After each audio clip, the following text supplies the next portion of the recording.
हे बघा मित्रांनो, आपण मागच्या लेक्चरमध्ये आपण चॅप्टरमध्ये असलेले कंटेंट त्याचा आपण अभ्यास केला. त्या कंटेंटमध्ये बघितलं आपण introductions, types of solids, classification of crystalline solid, crystal structure, cubic system, packing of particles in crystal lattice, packing efficiency, crystal defect or imperfection, electrical properties of solid आणि मॅग्नेटिक प्रॉपर्टीज ऑफ सॉलिड्स. या चॅप्टरमध्ये आपल्याला या कंटेंटचा अभ्यास करायचा आहे. त्यामध्ये आता आपण एक एक करून बघणार की त्यामध्ये पहिलं बघणार आपण इंट्रोडक्शन्स. आता इंट्रोडक्शन्स कसलं इंट्रोडक्शन, तर सॉलिडचं इंट्रोडक्शन्स. आता मग सॉलिड समजण्यासाठी आपल्याला त्यांनी एक प्रश्न दिलेला आहे आपल्याला, 3 common most state of matter. मध्ये आपल्याला मॅटरची डेफिनेशन आपल्याला 8वीपासूनच गेलेली आहे, तरी मी थोडक्यात सांगण्याचा प्रयत्न करतो. मॅटर ही जी डेफिनेशन आहे ही फंडामेंटल डेफिनेशन आहे. मॅटर समजणं आवश्यक आहे. बऱ्याचशा विद्यार्थ्यांना मॅटर ही कन्सेप्ट लक्षात येत नाही, फक्त शब्द ओळखीचा असतो. मग मॅटर म्हणजे काय, असे पदार्थ की ज्यांना मास असणार आणि ते जागा व्यापणार. म्हणून आपण म्हणणार anything which having mass and occupies space. याला आपण काय म्हणणार, याला आपण मॅटर म्हणतो. आता मॅटर हे त्याचे आपण टाईप्स आणि त्याच्या स्टेट बघणार. आता जर सुरुवातीला आपण स्टेट बघितल्या तर एकूण 5 स्टेट्स याचा अभ्यास झाला आहे. त्यामध्ये पहिली जी स्टेट आहे त्या पहिल्या स्टेटला म्हणणार आपण सॉलिड स्टेट. 2 नंबरची लिक्विड स्टेट, 3 नंबरची गॅसेस स्टेट, 4 नंबरची प्लाझ्मा स्टेट, त्यानंतरची स्टेट ही बोस आइन्स्टाईन कंडेन्सेट. बघा आपल्याला अभ्यास झाला या 3 स्टेटच असतात. या स्टेटचा आपल्याला अभ्यास नसतो. ही प्लाझ्मा जी स्टेट असते ती हाय टेम्परेचर आणि आयनच्या रिलेटेड असते. आणि ही बोस आइन्स्टाईन कंडेन्सेट ही जी स्टेट आहे ही स्टेट ही लो टेम्परेचरच्या रिलेटेड.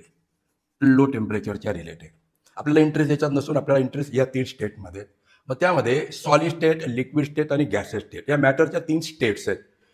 त्याचबरोबर आपण टाईप्स ऑफ मॅटर जर बघितलं, आपण टाईप्स ऑफ मॅटरचे 3 टाईप्स पडतात. पहिला असतो इलेमेंट. त्या इलेमेंटमध्ये आपण बघितलेले मेटल, नॉन मेटल, मेटॅलॉइड्स हे आपण 8वीपासून बघत आलोय. त्यानंतर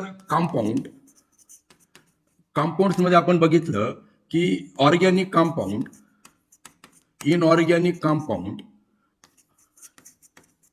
आणि कोऑर्डिनेट कंपाऊंड. आपल्याला याचा अभ्यास गेलेला आहे. आपल्याला 12वीला कोऑर्डिनेट कंपाऊंड एक मेन इम्पॉर्टंट चॅप्टर आहे, पार्ट 2मध्ये. त्यानंतर 3 नंबर मिक्सरचे आपल्याला 2 टाईप्स बघितले आपण, एक होमोजेनियस मिक्सचर आणि एक हेटेरोजेनियस मिक्सचर. आता हे होमोजेनियस आणि हेटेरोजेनियस मिक्सचरच्या रिलेटेड असलेलं आपल्याला 2 नंबरचं एक चॅप्टर आहे. त्या चॅप्टरचं नाव आहे सोल्युशन. आपल्याला सोल्युशन मिक्सचर समजले तर आपल्याला सोल्युशन समजतील, आणि सोल्युशन समजले तर आपल्याला क्वालिटेटिव्ह प्रॉपर्टी समजण्यास मदत होणार. आता आपल्याला ह्या चॅप्टरच्या इंट्रोडक्शनमध्ये फक्त आपल्याला सॉलिड स्टेटचा आपल्याला अभ्यास करायचा आहे. आता बघा सॉलिड स्टेट समजण्यासाठी आता आपल्याला सॉलिडची डेफिनेशन समजणं आवश्यक आहे. सॉलिड म्हणजे काय, की असे पदार्थ की ज्यांना डेफिनेट शेप असेल, डेफिनेट मास असेल, डेफिनेट व्हॉल्यूम असेल, अशा पदार्थांना आपण म्हणतो solid. Definite shape, definite volume यांना आपण म्हणणार सॉलिड्स. बघा आता आपण जर समजा सॉलिडच्या काही प्रॉपर्टीज बघितल्या त्याला आपण म्हणणार कॅरेक्टरिस्टिक्स. आता कॅरेक्टरिस्टिक्समध्ये जे मोस्ट सॉलिड्स असतात ते इनकॉम्प्रेसिबल्स असतात, इनकॉम्प्रेसिबल, रिजिड्स असतात, हे कठीण असतात. आता हे कठीण का असतात, की यामध्ये असलेली जी पार्टिकलची जी अरेंजमेंट असते ती अरेंजमेंट आणि त्यामध्ये असलेली रिकामी जागा ही कमी असल्यामुळे ते इनकॉम्प्रेसेबल्स असतात, सहज त्या कॉम्प्रेस नाही होऊ शकत. परंतु सर्टन सॉलिड्समध्ये जर आपण एक्सटर्नल फोर्स अप्लाय केला तर त्यावेळेला त्यांचा आकार बदलतो. उदाहरणार्थ समजा आपण हे स्पंज बघितलं, आता हाही सॉलिड आहे, परंतु आपण एक्सटर्नल फोर्स जर अप्लाय केला तर त्याचा आकार बदलतो. जर आपण एक्सटर्नल फोर्स रिलीज केला, रिमूव्ह केला, तर तो त्याच्या मूळ आकारावर तयार होतो. अशा प्रॉपर्टीला म्हणणार आपण इलॅस्टिसिटी. इलॅस्टिसिटी ही सुद्धा एक सॉलिडची एक प्रॉपर्टी, इलॅस्टिसिटी. त्यामध्ये स्पंज वगैरे येणार, रबर येणार, प्लॅस्टिक येणार, हे त्याचे एक्झाम्पल्स आहेत. 2 नंबर, इंटर पार्टिक्युलर फोर्स हा स्ट्रॉंग राहणार. जे सॉलिड्स असतात की इंटर पार्टिकल्स म्हणजे काय, ॲटम असेल, आयन असेल, मॉलिक्युल्स असतील, यामध्ये जो फोर्स असतो हा स्ट्रॉंग असतो. 3 नंबरची जी प्रॉपर्टी बघितली आपण, तर मोशन ऑफ पार्टिकल्स, की हे कॉम्पॅक्ट नेचर असल्यामुळे या ठिकाणी जे पार्टिकल्स असतात यामध्ये अनऑक्युपाईड स्पेस म्हणजे रिकामी जागा कमी असल्यामुळे यात व्हायब्रेशन्स कमी प्रमाणात होतं. म्हणजे मोशन असेल एखादा व्हायब्रेटेड, स्लाइटली व्हायब्रेटेड मोशन असणार.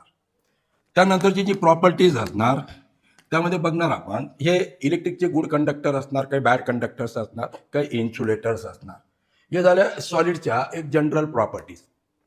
आता मग ह्या सॉलिडमध्ये ज्या पार्टिकलची जी अरेंजमेंट असते, तर त्या अरेंजमेंटनुसार या सॉलिड स्टेजचे मेन 2 टाईप्स पडतात. पहिला जो टाईप्स असतो त्याला म्हणतात क्रिस्टलाइन सॉलिड. Crystalline solid. 2 नंबरचा जो टाईप्स असतो त्याला म्हणतात ॲमॉर्फस सॉलिड. ॲमॉर्फस सॉलिड. क्रिस्टलाइन सॉलिड आणि ॲमॉर्फस सॉलिड.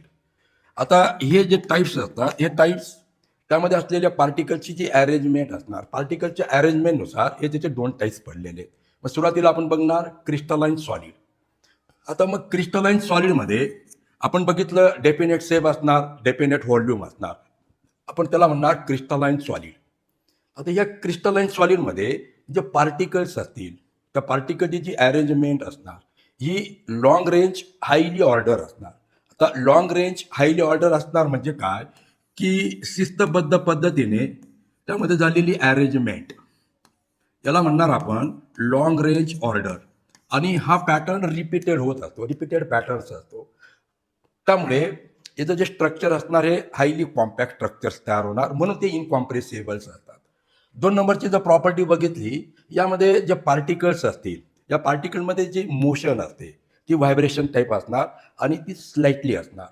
कारण का, इंटर पार्टिकल स्पेस ही जी स्पेस असते, इंटर पार्टिकल स्पेस ही का राहणार, ही कमी असते. त्यामुळे सगळं त्या हालचाल नाही करू शकत. परंतु ज्या वेळेला आपण टेम्परेचर दिलं तर व्हायब्रेशन वाढणार. 3 नंबरमध्ये बघितलं आपण की प्रेशरचा आणि टेम्परेचरचा होणारा परिणाम.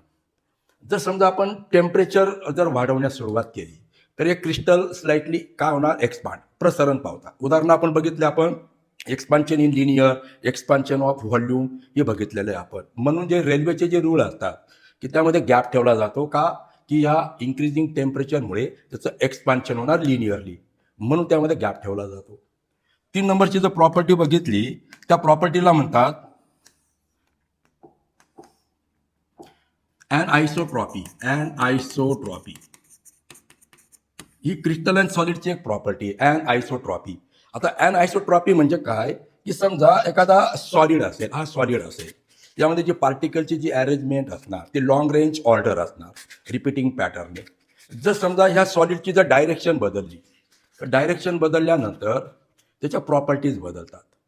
मग त्याच्या कोणत्या प्रॉपर्टीज बदलतात, त्यामध्ये राहणार एक थर्मल कंडक्शन किंवा कंडक्टिव्हिटी, थर्मल कंडक्टिव्हिटी. 2 नंबर राहणार electrical conductivity and refractive index. Refractive index. Refractive index हा शब्द गेलेला आपल्याला फिजिक्समध्ये. रिफ्रॅक्टिव्ह इंडेक्स काय राहतो, हा रेशो असतो, कॉन्स्टंट असतो. हा कोणामधला असलेला रेशो असतो, हा जो इन्सिडंट अँगल असेल आणि रिफ्रॅक्टेड अँगल असेल. रिफ्रॅक्टेड अँगल जर कॉन्स्टंट असेल त्याला आपण रिफ्रॅक्टिव्ह इंडेक्स म्हणतो.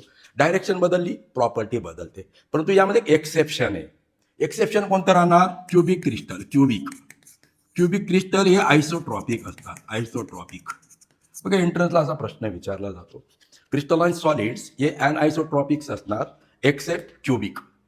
कारण का, या क्युबिक स्ट्रक्चरमध्ये सिमेट्री असणार. सिमेट्री असल्यामुळे ती डायरेक्शन जरी बदलली तरी सुद्धा प्रॉपर्टी या चेंज होत नाही, म्हणून त्याला म्हणतात आयसोट्रॉपी. एक्सेप्शनल केस आहे क्रिस्टलाइन सॉलिडमध्ये. मग याचे जर एक्झाम्पल बघितले आपण, एक्झाम्पलमध्ये आपण NaCl बघणार, डायमंड बघणार, ग्राफाईट बघणार, त्याचबरोबर सिरॅमिक बघणार, कॉपर, गोल्ड, सिल्वर, हे त्याचे एक्झाम्पल्स आहेत क्रिस्टलाइन सॉलिडचे. आता हे झालं क्रिस्टलाइन सॉलिड. आता आपण पुढचा टाईप बघणार ॲमॉर्फस सॉलिड. तर ॲमॉर्फस म्हणजे काय? नो फॉर्म्स, की ज्याला डेफिनेट असा शेप नसणार, डेफिनेट व्हॉल्यूम नसणार. अशा सॉलिडला म्हणणार आपण ॲमॉर्फस सॉलिड. नो फॉर्म, आकार नसलेले, हे पावडर फॉर्ममध्ये असणार. यामध्ये जे पार्टिकल्स असतील, जी पार्टिकलची जी अरेंजमेंट असणार ही शॉर्ट रेंज असणार आणि ऑर्डरलेस असणार, म्हणजे त्यामध्ये शिस्त वगैरे कुठल्या प्रकारची नसणार. अशा सॉलिडला म्हणणार आपण ॲमॉर्फस सॉलिड्स. हे ॲमॉर्फस सॉलिड्समध्ये जी मेन प्रॉपर्टी आहे त्या प्रॉपर्टीला म्हणणार आपण isotropy. Isotropy. Iso means same, tropy means property. म्हणजे हे जे सॉलिड्स असतील याची डायरेक्शन बदलल्यानंतर सुद्धा प्रॉपर्टी चेंज होत नाही. मग कोणत्या प्रॉपर्टीज? त्यामध्ये थर्मल कंडक्शन्स असेल, त्यात इलेक्ट्रिकल कंडक्टिव्हिटी असेल किंवा रिफ्रॅक्टिव्ह इंडेक्स असेल. आणि त्यामध्ये एक महत्त्वाची एक प्रॉपर्टी आहे क्रिस्टलाइन सॉलिडमध्ये जो मेल्टिंग पॉईंट असतो तो शार्प मेल्टिंग पॉईंट्स असतो. एक विशिष्ट टेम्परेचरला स्टेट चेंज होणार. परंतु ॲमॉर्फस सॉलिडमध्ये शार्प मेल्टिंग पॉईंट नसतो. म्हणजे व्हेरियस टेम्परेचरला हा मेल्ट होणार, म्हणजे सॉफ्ट होणार आणि नंतर मग मेल्ट होणार. ओव्हरऑल रेंज ऑफ टेम्परेचरला त्याची मेल्टिंग पॉईंट चेंज होतो. म्हणून याला म्हणतात नो शार्प मेल्टिंग पॉईंट्स. जर याचे एक्झाम्पल बघितलं आपण, स्पंज असेल, प्लॅस्टिक असेल, हे त्याचे काय झाले एक्झाम्पल झाले ॲमॉर्फस सॉलिडचे. आता आपण हे त्याचं कन्सेप्ट मॅपनुसार आपण अभ्यास केला. आता आपण याचा अभ्यास पीपीटीनुसार करणार. तर पीपीटीनुसार आपण त्याचा अभ्यास करणार. बघा, आपण सुरुवातीला पहिला पॉईंट बघितला, 3 most common state of matter. आता आपण 5 स्टेट बघितल्या, परंतु आपल्याला ते 3च विचारलेले आहेत. 3मध्ये पहिली बघितली आपण सॉलिड, लिक्विड आणि गॅसेस. आता जर सॉलिड पार्टिकल्स असेल त्यामध्ये कॉन्स्टिट्युएंट पार्टिकलची अरेंजमेंट ऑर्डरली असेल, लॉंग रेंज असेल, इंटर पार्टिकल स्पेस कमी असेल. ते जर आपण लिक्विडमध्ये बघितलं आणि गॅसेसमध्ये बघितलं तर आपल्याला डिफरन्स दिसतो. हा त्यामध्ये प्रश्न विचारलेला आहे की how does solid state differ from others, की सॉलिड स्टेट इतरांपेक्षा वेगळं काय. यामध्ये जर बघितलं आपण, याचा एक डेफिनेट व्हॉल्यूम आहे, डेफिनेट असा सेप आहे, इंटर पार्टिकल फोर्स हा स्ट्रॉंग आहे. त्याचबरोबर टेम्परेचरचा या सॉलिड स्टेटवर खूप कमी प्रमाणात प्रभाव असतो. टेम्परेचर वाढल्यानंतर स्लाइटली एक्सपांड होणार किंवा टेम्परेचर कमी झाल्यानंतर स्लाइटली कॉन्ट्रॅक्ट होणार. परंतु लिक्विडमध्ये स्लाइटली एक्सपांड होणार as compare to solid state, आणि गॅसेस स्टेटमध्ये जास्त एक्सपान्शन राहणार. आता बघा, यामध्ये सॉलिड स्टेटच्या आपण कॅरेक्टरिस्टिक्स बघणार. कॅरेक्टरिस्टिक्समध्ये पहिली बघितली आपण strong inter particle force of attractions. जे पार्टिकल्स असतील, मॅटम असेल, मॉलिक्यूल असेल किंवा आयन्स असतील, यामध्ये जो इंटरमॉलिक्युलर फोर्स किंवा इंटर पार्टिकल फोर्स हा राहणार स्ट्रॉंग राहणार. त्याबरोबर definite shape and definite volume, यामध्ये आकारपण आणि एक आकारमान सुद्धा एका राहणार फिक्स राहणार. त्याबरोबर slightly change with in temperature and pressure. Temperature आणि प्रेशरमुळे यामध्ये थोडा बदल होणार, तोही निग्लेक्टेड असणार. त्याचबरोबर the smallest constituent particles of various solids are atoms, ions and molecules. तर यामध्ये आपण पार्टिकल हा शब्द वापरलेला आहे. हा स्पेसिफिकली हा ॲटम असेल, आयन असेल किंवा मॉलिक्युल्स असतील त्यासाठी वापरलेला आहे आपण. त्यानंतर आपण बघणार टाईप्स ऑफ सॉलिड. आता टाईप्स ऑफ सॉलिडमध्ये आपण त्याचे 2 टाईप्स बघितले. पहिला आहे क्रिस्टलाइन सॉलिड आणि ॲमॉर्फस सॉलिड. आता क्रिस्टलाइन सॉलिड म्हणजे काय, की त्याच्या कॅरेक्टरिस्टिक्स म्हणजे काय येणार, की crystalline solids are solid in which particles are arrange in a highly order and repeating pattern. यामध्ये शिस्तबद्धपणा जास्त असणार आणि लॉंग रेंज करता असणार. त्याला आपण काय म्हणणार, क्रिस्टलाइन सॉलिड. यांचा मेल्टिंग पॉईंट हा शार्प मेल्टिंग पॉईंट्स असणार. उदाहरणार्थ आईस क्यूब, सॉलिडचं रूपांतर लिक्विडमध्ये होताना त्याचा मेल्टिंग पॉईंट हा शार्प असतो, म्हणजे 0°C. म्हणजे एका स्टेटचं रूपांतर कम्प्लिटली दुसऱ्या स्टेटमध्ये होत नाही, म्हणजे सॉलिडचं रूपांतर लिक्विडमध्ये होत नाही तोपर्यंत टेम्परेचर हे कॉन्स्टंट असणार. म्हणून आपण म्हणणार शार्प मेल्टिंग पॉईंट्स. त्यानंतर ॲनआयसोट्रॉपी. आता ॲनआयसोट्रॉपीमध्ये जी फिजिकल प्रॉपर्टीज आहेत त्या चेंज होणार डायरेक्शन चेंज झाल्यानंतर. मग प्रॉपर्टीज कोणत्या? इलेक्ट्रिकल कंडक्टिव्हिटी राहणार, थर्मल कंडक्टिव्हिटी राहणार, रिफ्रॅक्टिव्ह इंडेक्स राहणार. यामध्ये दिलेलं एक एक्सेप्शनल क्युबिक वन्स आर ॲनआयसोट्रॉपिक. म्हणजे क्युबिक हा क्रिस्टल असणार, हा राहणार आयसोट्रॉपिक. एंट्रन्सला विचारला जाणारा प्रश्न आहे. त्यामध्ये त्यांनी एक्झाम्पल दिलेले आहे आपल्याला. आईस क्यूब दिलेले आहे आपल्याला NaCl, त्यानंतर कॉपर, गोल्ड, सिल्वर, त्यानंतर डायमंड, ग्राफाईट आणि सिरॅमिक. यामध्ये जर बघितलं आपण की लॉंग रेंज ऑर्डर, यामध्ये जर आपण समजा मिलिटरी ड्रिल बघितली आणि आपल्या शाळेची प्रार्थना बघितली, आपल्या शाळेच्या प्रार्थनेमध्ये थोडा बेशिस्तपणा असतो, परंतु मिलिटरी ड्रिल असेल यामध्ये सरळ आपण बघितलं तर आपल्याला शोल्डर्स वगैरे असतील तर एका सरळ रेषेत दिसतील. सेम याची ॲनॉलॉजी आपण या स्ट्रक्चरमध्ये बघतोय. यामध्ये जे पार्टिकल्स असतील याची जी अरेंजमेंट असणार ही शिस्तबद्ध पद्धतीने असणार.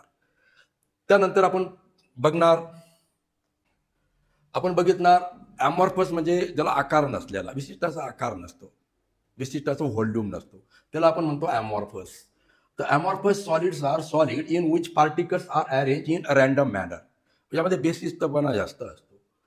ॲमॉर्फस solids are also called super cool liquid. हा सुद्धा एंट्रन्सला विचारला जाणारा प्रश्न आहे. तो ॲमॉर्फस असणार, हे जे सॉलिड्स असणार हे सुपर कूल असणार. सुपर कूल म्हणजे काय, की त्याच्या फ्रीजिंग पॉईंटपेक्षा कमी टेम्परेचरला सुद्धा सॉलिडिफिकेशन होत नाही, त्याला म्हणणार आपण सुपर कूल लिक्विड्स. त्याचं एक्झाम्पल आहे ग्लास, कॉमन एक्झाम्पल आहे. नो शार्प मेल्टिंग पॉईंट, यांचा मेल्टिंग पॉईंट हा शार्प नसतो. त्याच्या प्रॉपर्टीज ह्या डायरेक्शन चेंज झाल्यानंतर सुद्धा चेंज होत नाही, त्याला म्हणणार आपण आयसोट्रॉपी. कोणत्या प्रॉपर्टीज, रिफ्रॅक्टिव्ह इंडेक्स असेल, इलेक्ट्रिकल कंडक्टिव्हिटीज असतील. आता त्याचे एक्झाम्पल बघितलं आपण, ग्लास असेल, त्यानंतर प्लॅस्टिक असेल, रबर असेल, ते काय झाले त्याचे एक्झाम्पल झाले. आता यामध्ये जर बघितलं आपण, आता या ठिकाणी डिसऑर्डर मॅनरने उभे असलेले काय सोल्जर्स आहेत. आता यामध्ये बघा, या ठिकाणी जर पार्टिकल्स आपण जर बघितलं क्रिस्टलाइन सॉलिड्स आणि ॲमॉर्फस सॉलिड्स. तर क्रिस्टलाइन सॉलिड आणि ॲमॉर्फस सॉलिडमध्ये ज्या पार्टिकलची जी अरेंजमेंट बघितली बघा, इथं या ठिकाणी आपल्याला एकदम ऑर्डरली दिसत आहेत, परंतु इथं डिसऑर्डर आहे, बेशिस्तपणा जास्त आहे. म्हणून याला म्हणणार ॲमॉर्फस, याला म्हणतात क्रिस्टलाइन सॉलिड्स. यामध्ये त्यांनी आपल्याला एक ॲक्टिव्हिटी दिलेली आहे क्रिस्टलाइन सॉलिडची. ही एक ॲक्टिव्हिटी दिलेली आहे, यामध्ये दिलेली त्यांनी ट्राय दिस. आता या ट्राय दिसमध्ये 2 टाईपचे सर्कल्स दिलेले आहेत त्यांनी आपल्याला. हा एक सर्कल आहे, हा एक सर्कल आहे. आता यामध्ये जर अरेंजमेंट बघितली आपण, यामध्ये जो पॅटर्न आहे हा रेग्युलर रिपीटिंग पॅटर्न आहे. तर रेग्युलर रिपीटिंग पॅटर्न्स यामध्ये जर बघितलं आपण, तर या ठिकाणी जी अरेंजमेंट असेल कॉन्स्टिट्युएंट पार्टिकलची डिफरंट इन डिफरंट डायरेक्शन्स. आता बघा ए बी बघितलं आपण, ए बी बघितलं. आता ए बी बघितल्यानंतर या ठिकाणी जे सर्कल्स आहेत, या ठिकाणचे असलेले सर्कल्स आणि सी डीमध्ये असलेले सर्कल्स यामध्ये डिफरन्स आहे. या ठिकाणी सुद्धा व्हर्टिकल लाईनमध्ये पॅटर्न चेंज झालेला आहे. आणि जो इन्क्लाइन डायगोनली जर बघितलं आपण, तर या ठिकाणी सुद्धा हा पॅटर्न चेंज झाला. म्हणजे इथं प्रत्येक डायरेक्शनमध्ये या ठिकाणी पॅटर्न चेंज झालेला आहे. या ठिकाणी ती ॲक्टिव्हिटी दिलेली आहे आपल्याला. ए बीमध्ये एक सर्कल व्हर्टिकल लाईनमध्ये आणि सी डीमध्ये असलेले सर्कल, या ठिकाणी व्हर्टिकल लाईनमध्ये हा पॅटर्न वेगळा आहे, हा पॅटर्न वेगळा आहे. आणि ई एफमध्ये जर बघितलं, ई एफमध्ये बघितलं तर या ठिकाणी हा एक सर्कल वेगळा आहे, हा सर्कल वेगळा आहे. म्हणून ह्या प्रॉपर्टी चेंज होतात. ही ते ॲक्टिव्हिटी दिलेली त्यांनी. आता हे झालं क्रिस्टलाइन सॉलिड आणि ॲमॉर्फस सॉलिड्स याच्या प्रॉपर्टीज. आता आपल्याला जो पुढचा टॉपिक्स बघायचा आहे तो आयसोमॉर्फिझम्स आणि पॉलिमॉर्फिझम्स. यामध्ये असलेले क्रिस्टल्स, ते क्रिस्टल्स जे एक सिंगल क्रिस्टल्स असेल, तो मोर दॅन वन फॉर्ममध्ये असेल तर त्याला म्हणणार आपण पॉलिमॉर्फिझम्स.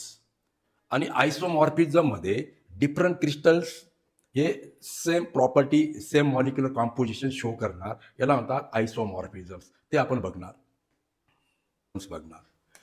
आयसोमॉर्फिझम आणि पॉलिमॉर्फिझम्स हे दोन जे शब्द आहेत, तर नेचरमध्ये काही क्रिस्टल्स जे असतात ते सारखेच असतात, परंतु काही क्रिस्टल्स हे वेगळे वेगळे असतात. मग आपल्याला हे क्रिस्टल्स हे डिस्क्राईब करायचे असतील त्यावेळेला आपण हे 2 शब्द वापरतो. एक आहे आयसोमॉर्फिझम्स, दुसरा आहे पॉलिमॉर्फिझम्स. मग आयसोमॉर्फिझम म्हणजे काय, की 2 or more substance having same crystal structure. की बघा 2 किंवा 2पेक्षा जास्त सबस्टन्स असतील, मात्र त्यांचं स्ट्रक्चर हे सारखं असेल. तर त्यांचं डिफरंट स्ट्रक्चर असणं आवश्यक आहे, परंतु स्ट्रक्चर जर सारखं असेल तर त्याला म्हणणार आपण आयसोमॉर्फस. त्याचं जर आपण एक्झाम्पल बघितले, त्या एक्झाम्पलमध्ये दिलेले आहे सोडियम फ्लोराईड आणि मॅग्नेशियम ऑक्साईड. जर ह्या ठिकाणी हा जर आपण फॉर्म्युला बघितला, यामध्ये सोडियम एक आणि फ्लोराईड एक आहे, याचबरोबर मॅग्नेशियम एक आहे, ऑक्साईड्स एक आहे. दोघांचा केमिकल फॉर्म्युला आणि त्यामध्ये असलेला ॲटोमिक रेशो हा सारखाच आहे. आणि ॲटोमिक रेशो सारखा असल्यामुळे दोघांचं क्रिस्टल स्ट्रक्चर सुद्धा काय राहणार, सेम राहणार. Different crystal having same formula and same atomic formula, it shows same crystalline structure. 2 नंबरचं जर एक्झाम्पल बघितलं आपण, तर त्या एक्झाम्पलमध्ये बघितलं सोडियम नायट्रेट आणि 2 नंबर आहे कॅल्शियम कार्बोनेट. आता सोडियम नायट्रेटमध्ये जर बघितलं आपण तर यामध्ये सोडियम 1, नायट्रोजन 1 आणि 3 ऑक्सिजन. त्याचबरोबर कॅल्शियम 1, कार्बन 1 आणि ऑक्सिजन 3. इथं ॲटॉमिक रेशो सारखाच आहे. ॲटॉमिक रेशो सारखा असल्यामुळे जे क्रिस्टल स्ट्रक्चर सुद्धा करा ना हे सारखेच असतात. म्हणून याला म्हणणार आयसोमॉर्फस पेअर.